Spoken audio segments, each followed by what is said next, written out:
Babblebox #influencer is back for a new season with fresh perspectives and honest takes from those paving the way. CEO and founder and host Sherry Langbert connects with brands, experts, and content creators alike to discuss hot topics, advertising and industry trends, best practices, and more. On this episode, Sherry is joined by Barry Barron, a sales specialist at Multi-Pet International, a company that designs and supplies unique pet products throughout the world. While working in sales, Barry has also made it her goal to support Multi-Pet in its social media presence. Tell us about Multi-Pet. Tell us about your company and your role with the company. Super excited to learn more. Sure. So, Multi-Pet is a family-run business. It's been in my family for over 2 decades.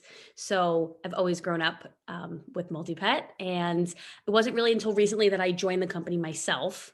But more specifically, we are a company that manufactures and supplies unique pet toys all over the world. So we use different materials, different textures, different designs, animals, anything you can think of to bring uniqueness to the pet world. We're most widely known for our lamb chop dog toy. That's kind of our signature. We have also our loofah dog toy, which is this really long, skinny toy. It has big smile and one eyebrow. It's kind of one of those like iconic faces that people recognize with our brand. And lately, a big one is this latex grunting pig. So when you squeeze it, it makes a grunt noise. So really just fun, creative, clever toys to bring into people's homes. And we also recently launched a line of reptile accessories and products for aquarium and reptile wellness and things like that. So we're starting to branch into that world as well. It's a line called Komodo. So that's starting to also get out there into a lot of the stores. Who knew that reptiles need pets? Need like toys. Yeah, so it's like accessories for your tank. It could be plants or ornaments, and then on top of that, there's also things like food and um, holders and things like that for your food. So there's a whole variety of accessories that go along with that. In addition to our everyday kind of cat and dog toys that we are manufacturing. And my role at the company, I joined in 2020, kind of at the height of COVID. Oh, I wow. was, yeah, I was actually a former elementary school teacher. So Oh, I had no idea. yeah, I took some time off to have my son, and then was ready to go back to work. And it was really just like peak COVID time. I was a little hesitant to get back into the classroom, and found a really great opportunity to get involved in the family business. So my time there officially has been a little bit, short-lived, but I feel like I've been able to do a lot in the time I've been there. And primarily I focus on sales to like big box retailers Right. for all dog, cat, and reptile. So many questions. So I Yeah. left Montreal to leave a family business that I didn't go into. So that's a whole other conversation. Okay. Um, but you also have, because we see a lot of your products, there was like an aromatherapy line too, or was it one dog? Like a little purple? Yes, we have a line. It's called Aroma Dog, and it's um, geared towards animals that have separation anxiety, and it Oh, has a blend of um, different oils like lavender and things like that, so that when you squeak it, the scent gets put into the air, and it's supposed to help the dogs feel calm and relaxed. So, for maybe dogs that might be afraid of things like thunderstorms, or um, sometimes, dogs from shelters who maybe, are having a hard time in that respect. So, we use um, toys in our Aroma Dog line to help kind of, with the oils, and it seems to, help dogs feel more calm, and help reduce like any stress in that way. could be good for planes too. My dog freaks out on a plane. Not Yes. that I've traveled in the past 2 years, but yeah. Yeah. Well, next time you travel. Yeah. So, during COVID, it seemed like everyone I know got a golden doodle or a labradoodle or some kind of doodle, but I'm sure that that impacted your business. What did you see happen and how did you handle it? Yeah, so COVID has been really positive for the pet world. I mean, for the first time in a long time or ever, like shelters are empty, people are adopting left and right. And so it's been really wonderful to see all these dogs getting homes. That we love seeing that. And in turn, it's created a lot of need for pet supplies, pet items, pet toys, people also being home. They're spending more time with their pets. They're wanting to bond. There's a lot of toys, we call them interactive toys where people can, either more of like a fetch toy or kind of like a sling something. So people are really looking for ways to engage more with their pets now that they're home.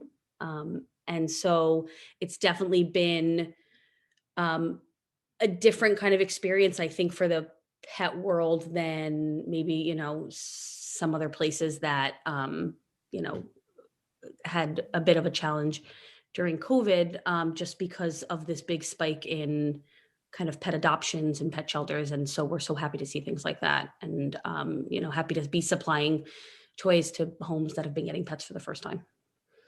Yeah, it's amazing.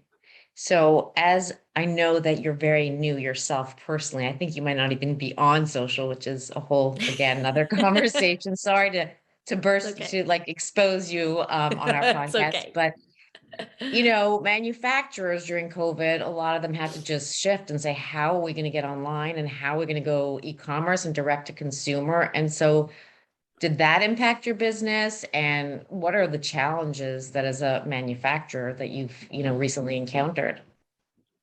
Yeah, so there's definitely been just across all segments challenges getting products in, and just the supply chain as a whole has been incredibly disrupted. So I think everybody's definitely feeling those challenges, but we don't sell direct to consumer. So um we really like have just been trying to take on that e-commerce, social media kind of presence while everybody's been stuck at home, which has been a huge reason why the relationship that we've built with BabbleBox has been tremendous for us, because it's Mm, helped thank us you. build that online presence that we typically hadn't really had so much in the past, just because we're not really a direct to consumer company. So the whole world of social media marketing and influencers has been a big game changer for us, in this COVID e-commerce world. And I think, again, just going back to all of the challenges that all companies are really facing, it's just the general COVID supply chain stuff. We have a warehouse in East Rutherford where our toys are coming in, and we have a lot of stuff stocked up there, and so we just are chugging along, keeping the product flowing and getting it into the stores as fast as we can.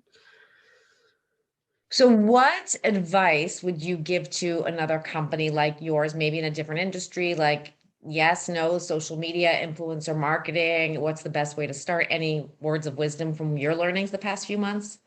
Yeah. So, kind of like you had mentioned, I am very new to social media and influencer marketing. It seems a little weird. I'm like very much a millennial and I live in that world of Instagram and TikTok and social media. I just have not really brought myself to a place where I'm such an avid user of it. Um, I am learning that there is a lot going on there that I, could expose myself to.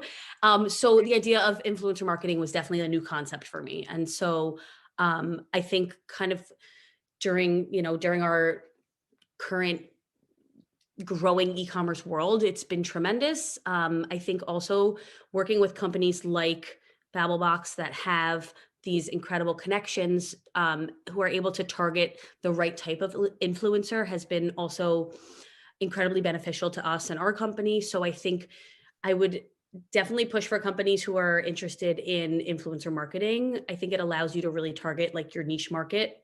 And for us, it's been amazing to be able to do that, to really get people all over the country who come from diverse homes, who live in different regions of the country, and who maybe they have one dog, maybe they have 5 dogs, but through you guys, we've really been able to reach a lot of people that maybe we haven't, been able to get our products into their homes. And so we're excited about that. And we appreciate the relationships you have with the influencers, because the content that they're putting out is wonderful and professional, and we're really excited. So now let's talk about, where can people find your products if they can't buy them from you directly?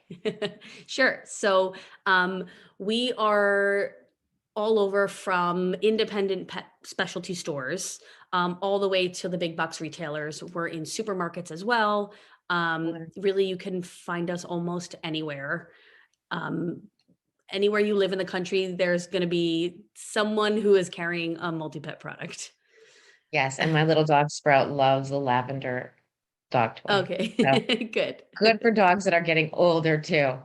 Yes, absolutely. We have along the lines of that toy, we also have a similar product geared towards dogs that are getting older. Yeah. I know. So tell me a little bit more about your efforts towards sustainability and the environment and things like that, because I know there's a whole initiative that you do internally and externally. Sure, absolutely. So it's actually not really new so much to the company, but for quite a while, our factories have been taking water bottles, plastic water bottles, and recycling the material to create like the fiber stuffing that goes inside of our toys. So, there's a big push right now for all things sustainable and eco-friendly practices. But we've actually, as a company, been doing that for a while. So we're trying to really capitalize on that process and bring it to as many toys as we can. We launched a line, it's called Multi-Pet Eco. So it's an entire line of products that are not just made from recycled materials on the inside, but also the outside. The plush fabric on the outside is also made from, they call it upcycled materials.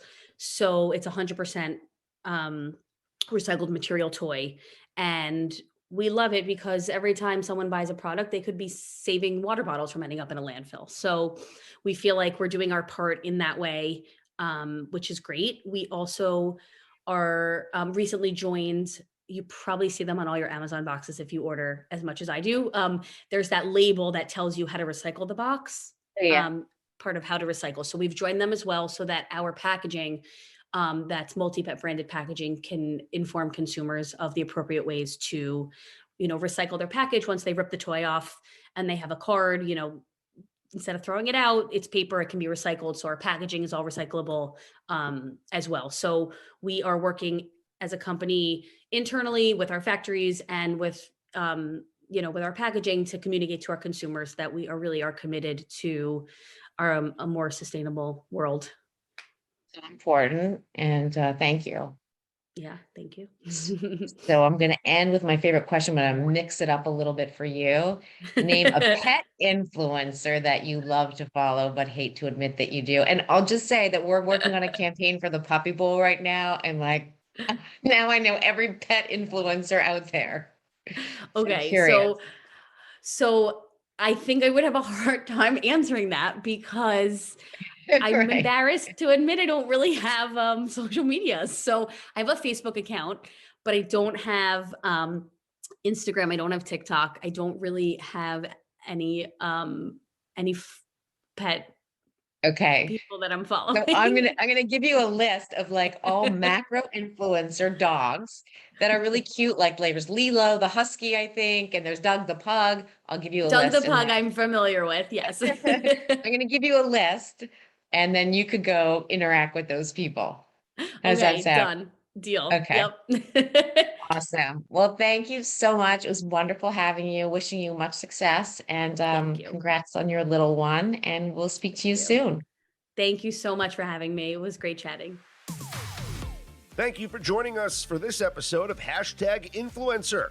To stay up to date on latest episodes, topics, and trends, hit that subscribe button. You can find our current and past episodes on our website, Apple and Google podcast channels, as well as Spotify. This is #Influencer.